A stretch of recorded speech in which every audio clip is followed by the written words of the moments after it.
So breast cancer is the second leading cause of cancer deaths in women, and about 1 in 8 will be diagnosed with the disease in their lifetime. So let that sink in. But a new report from the American Cancer Society finds the lesser-known lobular breast cancer is on the rise. An estimated 33,000 women will be diagnosed with it this year, making it the 7th most common cancer among women in the United States. So joining us to talk about it is Dr. Cassann Blake. She is breast surgical oncologist at the Cleveland Clinic. Thank you so much, doctor, for joining us today. I think when people hear this lobular cancer, they're thinking, what is that? Right. So we've always known about an invasive lobular breast cancer. It makes up about 10% of all breast cancers historically. Invasive lobular just means that the cancer has started in the milk-producing part of the breast, not in the ductal system, which is where we commonly find breast cancer to originate from. So we are seeing that there's been a steady increase in the number of invasive lobulars being diagnosed year after year, particularly in Asian American and Pacific Islander women, which is kind of unexpected to see that trend. When I hear milk producing, it makes me worry about breastfeeding moms that may not know that they have cancer. No, there's no association with breastfeeding, whether you've done or haven't breastfed, and your risk of developing an invasive lobular breast cancer. Got it. Okay. So what can men and women do to try to help prevent or even slow this down and stop it completely?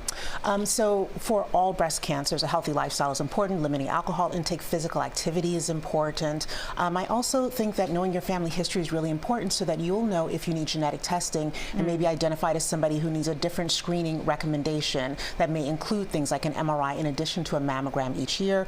Knowing what your risk for breast cancer is, we're now recommending every woman know their risk starting at 25 so that if your screening program should start sooner, it can be implemented at an earlier age. Is this something that you can find with a self-exam?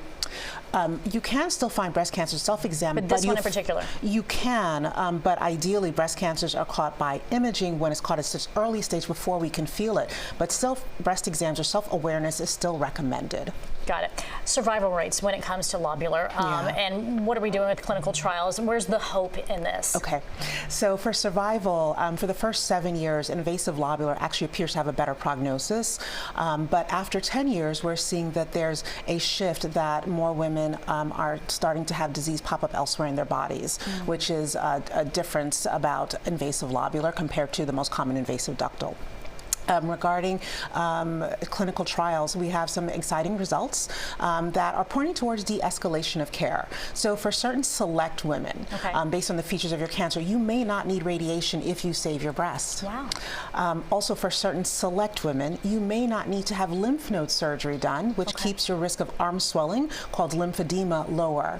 So these are exciting times that these trials are saying we don't have to be as aggressive for certain women. Right. That is some good news. And you know, I got to ask about technology, because we're hearing so much about artificial intelligence and AI. Is that helping, like, pretty much prevent and detect earlier? Correct. So it's helping our radiology colleagues sometimes identify additional areas that need to be evaluated. So it's a supplement or complements the radiologist read. Additionally, radiologists now are embedding risk assessments into their reports. So it's helping the radiologist make recommendations about specific type of imaging that a patient may need, and then that's communicated to your primary care doctor or your gynecologist to then talk to you about it and maybe order additional imaging as appropriate based on risk that's in your mammogram report now. Technology, I tell you what, it can speed things up, it can double check things. It's there just to assist, and we thank you for your time and your information today. Thank you so much for having me. Absolutely.